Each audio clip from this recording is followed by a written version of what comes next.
చూసిన కాకింగిళ్ళే అభిరుచులను కలుపుతాయని తెగ తిరిగిన కాలవగట్లే కథ మలుపులు తిప్పుతాయని మనమాడిన గుజ్జన గుళ్ళే ఒక గూటికి చేర్చుతాయని లాలించి పెంచిన వాడే ఇకపై నన్ను పరిపాలిస్తాడని తెలిసాక నువ్విక్కడుండి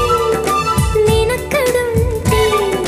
నువ్విక్కడుండి నేనక్కడుంటే ఎంతో కష్టం నువ్వు నేను కలిసుంటేనే నాకెంతో ఇష్టం.